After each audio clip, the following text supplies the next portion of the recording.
Welcome kayo guys sa YouTube channel natin.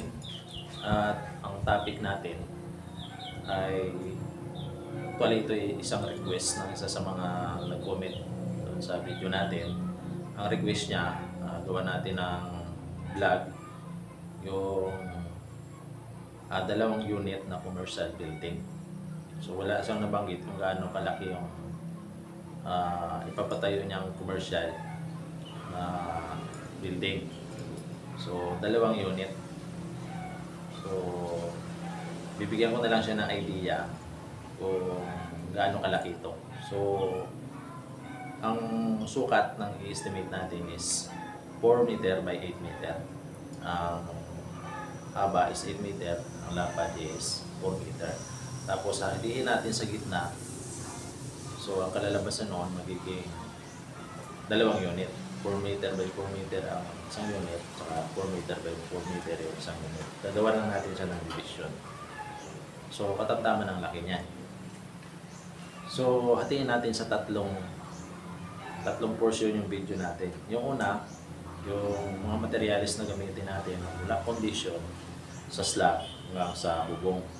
Tapos yung ikalawa, kung paano natin gagawin ito. So, kung paano natin gagawin ang nasangkot dito kung gaano kalaki yung mga foundation natin. Okay? Kung paano natin gagawin yun. At sa pangatlong portion ng video natin is summary ng lahat ng mga gastos natin sa structure. So, structure lang muna ang estimate natin. Ito kasi yung pinaka-importanting part ng building. So, itong nagbibigay ng tibay sa building natin. So, umpisahan natin ang unang portion ng video natin, mga materials na gagamitin natin. Mula foundation, slab, hanggang sa bubong mamaya. So, unahin natin ang hollow block. Ang estimate ko dito sa 4 meter by 4 meter na commercial building na dalawang unit. So, gawin na lang natin na 32 square meter. So, para hindi tayo maguluhan, kasi hatiin lang naman natin sa gitna. So, 32 square meter, 8 times 4 is 32 square meter. So, dalawang unit yan pag natin sa gitna. Sama-sama na to dito sa hollow block is 773 pieces. So, kung presyohan natin to is 13 pesos dito sa amin to, yung presyo. So, 10,049. Ang kailangan naman natin ng bakal na 10 mm sa mga sintada vertical is 30 pieces. Yung horizontal na gamitin natin sa mga sintada paikot is 21 pieces. So sa wall footing natin 20 pieces na 10 mm at sa kulong natin is 48 pieces na 12 mm. Yan. At 24 pieces na 10 mm yung gagamitin natin sa mga kulong natin, kasama na dyan sa mga stirrup, tapos sa mga parilya natin, kasama na dyan. So, kung i-total natin yung 10 mm na gagamitin natin sa kulong puting, sa pag-asintada natin, ay 95 pieces na 10 mm. So, ang presyo niyan is 140, isang piraso, so 13,300. At saka yung 12 mm na gamitin natin sa 6 na poste, kasi 6 na poste yan, yung 2 unit na commercial building na ang sukat is 4 meter by 8 meter. So 12 mm lang yung gamitin natin. Mamaya kung gumamit naman tayo ng 16 mm, i-additional natin, pero hindi na advisable yung 16 mm sa ganito lang kalaki na commercial building. So 12 mm lang. So 48 pieces na 12 mm is 220 yung isa niyan. So 10,560 ang kalalabasan niyan. So kung itutal natin ang halaga ng magagamit natin sa hollow block, gagamitin natin ang mga bakal sa hollow blocks, sa mga poste at saka sa mga pundasyon, kasama na yung pundasyon ng hollow block dyan is 23,860. So, ayan, lipat tayo dito sa semento. So, sa hollow block, kailangan natin ng semento na 30 pieces. Tapos sa wall footing, sa pundasyon ng mga hollow block, kailangan natin ng 25 pieces. Tapos sa kulong footing, sa pundasyon ng mga poste, kailangan natin ng 48 pieces. Tapos sa mga poste kailangan natin ng 19 pieces. Ang total ng semento natin na kailangan ay 97 pieces. So, tig 220. Yung isa niyan is 21,340. So, yung kailangan natin na semento para sa poste, sa pundasyon ng hollow block, tapos sa pundasyon ng poste, at saka sa hollow block mismo. So, isunod na natin yung kailangan natin buhangin. So, kailangan natin buhangin sa hollow block, mortar na buhangin yung gagamitin natin. So, kailangan natin ng 220 sako na buhangin. So, 4 cubic yan. Tapos, sa wall footing natin at saka sa kulong footing o pundasyon ng hollow block at pundasyon ng poste, kailangan natin ng 184 na sako na buhangin. So, 6 cubic yan. Kung itotal natin ang kailangan natin sa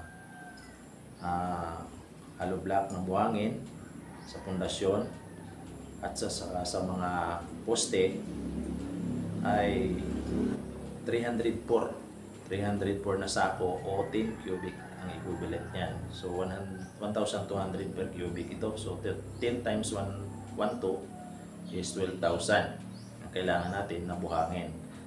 Dito tayo sa graba. Sa graba na kailangan natin sa wall footing, tapos sa kulong footing at sa kulong mismo, kailangan natin ng 368 na sako na graba. So 12.5 cubic yan. Ang halaga niyan is 1,400 per cubic. So 17,500. Lipat na tayo dito sa tie beam. Sa tie beam na tayo. Ang tie beam nito is paikot. Tapos sa division, sa gilid. So paikot. So tie beam na tayo. Sa tie beam tayo na bakal. Okay. Sa tie beam tayo na bakal. So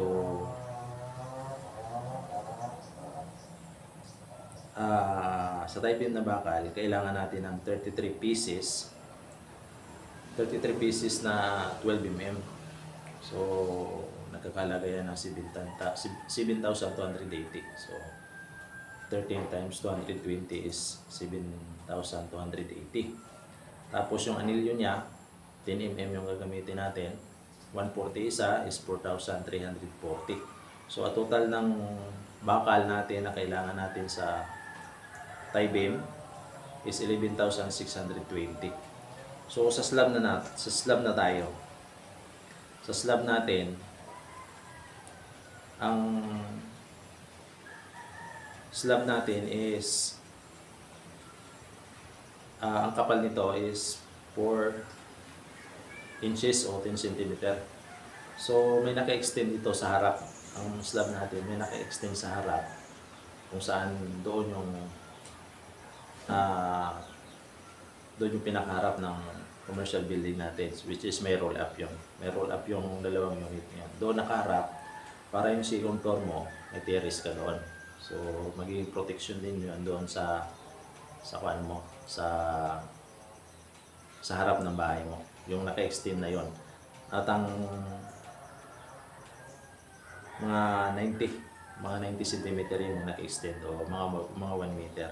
So, ito na yung bilang ng bakal na kailangan natin sa slab.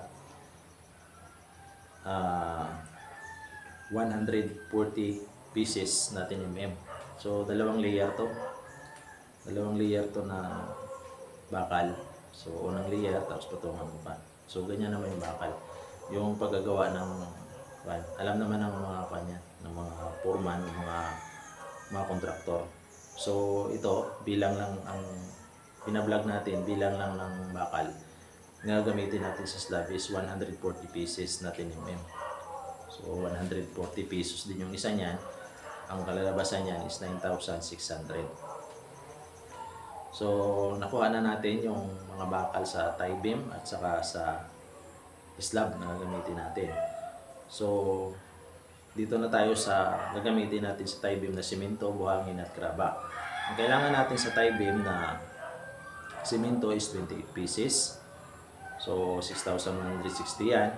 Tapos sa sand, buhangin is 52 sako o 1.5 cubic. So 1,200 yung 1 cubic. So 1,800 yan. Tapos yung graba natin is 3 cubic.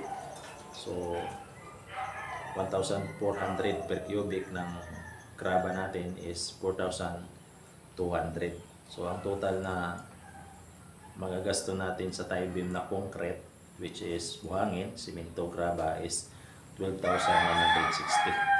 So lilipat na tayo sa slab. Yung kailangan natin simento sa slab, buhangin at graba. So ang kailangan natin simento sa slab is 34 pieces na sako. So 7,480 yan. Yung graba natin is 1.5 cubic. So 1,800 yan. Yung graba natin is 3 cubic is 1,400 per cubic. So 4,200 yan. So yung total natin na magagamit sa concrete sa slab, simento, buhangin at graba is 13,480. So nabuo na yung bahay natin. So yung natira na lang yung flooring.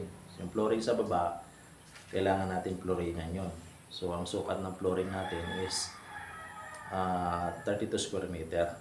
So ang kailangan natin dyan na bakal is 37 pieces na bakal ang kailangan natin dyan. So 5,180 yan. Tapos yung kailangan nating simento dyan is 27 sako na simento. So 5,940 yan. Yung buhangin natin dyan is 1.5 cubic. So 1,800 yan. At 3 cubic na graba. So 4,200 yan. Okay. So 11,940 yung kailangan natin na budget para sa flooring. Sa flooring, kasama dyan yung bakal, simento, graba at buhangin. So mamaya sasamarin natin to para itotal natin lahat ng bakal, simento, ng graba, ng buhangin. So isamarin natin mamaya. Dito muna tayo sa ikalawang portion ng video natin kung paano ito gagawin step by step, detail by detail. So ang area nito ng bawat unit is 4 meter by 4 meter. So kung dalawang area yun, kung dalawang area is 4 by 8 meter, so 32 square meter. So alam na naman natin yan kanina. So ito na yung mga size ng mga puting natin. So unahin natin yung kulong puting. Ang size nito, ang lapad, ang haba at ang lalim.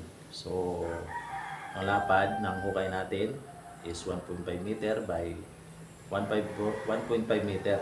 Yung lalim niya is 1.5 meter din. So ang volume ng kulong puting natin, yung pundasyon natin, so ang kwadrado nito is 1.5 meter by 1.5 meter yung kwadrado. Tapos yung bubuhusan natin ng simento is 40 cm lang. 40 cm yan. Yan yung volume ng bubuhusan natin doon sa pundasyon ng poste. So sa wall footing natin o sa pundasyon natin ng hollow block, ang hukay natin, ang lapad is 40 cm. So ang volume ng bubuhusan natin, ang lapad niya is 40 cm. So ang lalim noon, so ganun din, nakadepende rin, pwede rin isunod natin yung lalim nito doon sa lalim ng pundasyon ng poste natin. O pwede mo na sabay buhusan. So ang pagkakaiba lang yung lapad nila. So ang lapad nito is 40 cm lang. Tapos yung ibubuhos lang natin is 25 to 30 o 25 centimeter o 0.25 kung sa meter to is 0.25.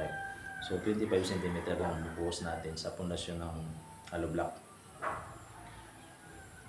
So ang laki naman ng kulong natin, yung poste natin, ginawa ko ng kwadrado yung poste natin, 30 cm by 30 cm. So parang 1 feet yun, 1 feet by 1 feet kwadrado. So magmula sa pundasyon, halimbawa nabuhusan na natin yung pundasyon ng poste. So magmula dyan, magbubuhos tayo ng 4 meter hanggang sa slab, hanggang sa mag-slab tayo. So 4 meter. Ibig sabihin, ang size ng poste na bubuhusan natin is 30 cm by 30 cm by 4 meter. So ayan, malinaw yan. Kasi dito ko sinunod yung pagkuha natin, pag-estimate ng materialis na gagamitin natin sa simento, buhangin, graba at bakal. So kung ibahin nyo yung size nito, so magkakaroon tayo ng diferensya. Baka sabihin nyo kulang naman, o baka sabihin nyo sobra-sobra yung estimate natin. So ang patong ng hollow block natin, magmula dun sa pundasyon ng hollow block natin sa kulong puting is 15 na patong. So standard yan, 15 na patong. Magiging 3 yung nakabaon dyan sa ilalim, magiging 3 yung nakabaon dyan. So automatic yung nasa taas is mga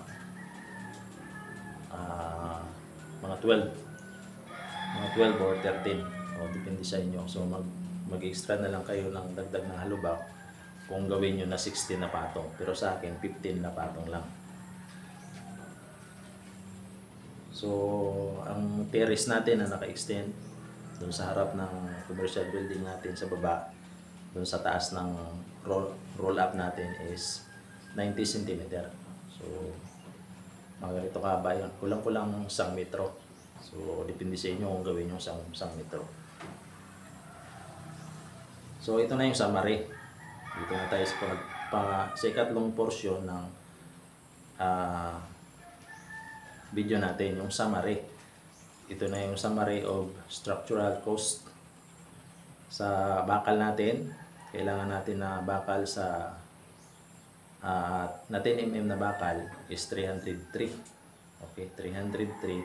Lahat-lahat na yon. Summary na to eh. Nasa summary na tayo. So 303 times 140 is 42,420. Tapos yung 12 mm, kailangan natin ng 81 pieces. Tig 220 yung isa is 17,820. Ang simento na kailangan natin is 183 sako ng simento. Total niyan is 40,260. Hollow block natin 773. Ang total niyan is 10,049. Ang buhangin natin 15 cubic is 18,000. Ang graba natin na 22 cubic is 30,800. So tansyahin lang natin yung mga materials na gamitin natin sa electrical. Okay, kasama niyan mga plumbing sa electrical, wiring, yan, kasama niyan. Kukulumber, gamitin natin ang kukulumber sa forma sa mga poste, plywood na gamitin natin sa slab, at diba, etc. So budgetan na lang natin ng mga 20,000 yan, more or less. Okay, 20,000 more or less. So may 25,000 na iba i-budget nyo dyan. So 20,000 lang ang nilagay ko rito. So ang magiging total niyan, mga materials natin, magmula foundation hanggang sa slab. Okay, hanggang sa slab lang muna tayo. Mamaya idagdag pa natin yung mga plus pa para sa second floor. So sa slab lang muna tayo hanggang slab. So 179,349 magmula foundation hanggang slab ng materials. So in-add na rin natin dito yung kanina yung mga plus na gagamitin natin, tulad ng electrical, plumbing, kukulumber, plywood, alambre, pako, at kung ano-ano pa dyan. So ayan, 20,000 ang binadget ko dyan. So 179,349. So ayan, sa second floor naman, Sa second floor, tansyahin na lang natin ang second floor. Hindi na natin isa-isayin yung mga materialis na gamitin, haba pa yung video natin. So, tansyahin na lang natin.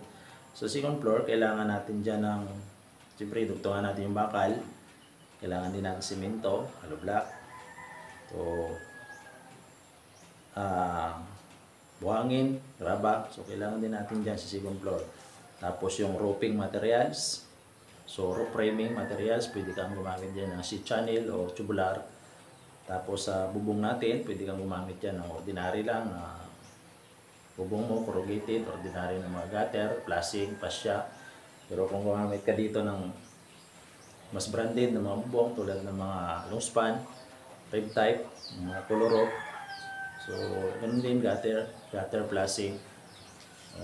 Yan, tansyahin na lang natin, i-plus na lang natin mga 90,000 to 100,000 yan. Ang iba-budget natin dyan sa second floor mo. Yun. So yan, kung i-plus natin yan, yung 90,000 doon sa kanina sa budget natin, mula condition ng slab, 179,349 plus 90,000 is 269,349 pesos ang total cost mo sa 4 meter by 8 meter o 32 square meter na commercial building na 2 unit. So, yan. So, ang estimated na labor natin dito is 95,000 to 100,000. Yan. So, kung i-total natin yan, kasama na yung material cost at labor cost is 364,349.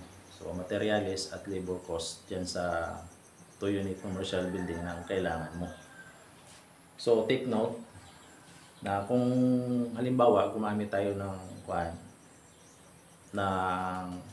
inches ng civil mo na gumamit ka ng 16 mm sa mga poste mo. So, 6 na poste yun. Mag-add ka lang ng 15,000. In case lang. Pero para sa akin, 12 mm yan. Diyan sa 2 floor mo na commercial building, hindi naman sa kalakihan, 4 meter lang by 8 meter. 12 mm ay sapat na dyan. So, in case na gumamit ka ng 16 mm sa mga poste mo, ay ipa-plus lang natin ng 15,000. So, magiging 380,000. 380,000 ang kailangan mong budget dyan. So, ito yung take note lang. Dito sa estimate natin, yung wala na banggit, hindi kasali rito. Halimbawa, sa plastering. Wala pa itong plastering sa loob at labas. Wala itong mga bitana pa. Halimbawa, magamit ka ng glass window. Wala pang mga pinto to.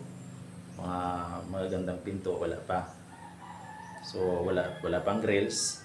Automatic, wala pang roll up to. So, iba budget pa yun para doon. Ang in-estimate lang natin is structural lang. So, sa estimate nga natin, wala pang septic tank to. Hindi pa kasama septic tank dito.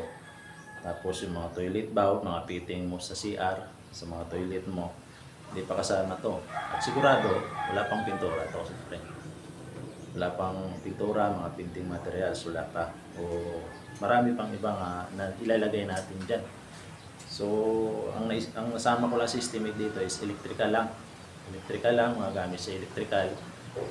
Yung mga tubo, mga orange tubo, mga plumbing sa electrical, mga flexible doors. Yun ang nasali ko kanina sa nabanggit natin na gano yun, 20,000. So, yun lang.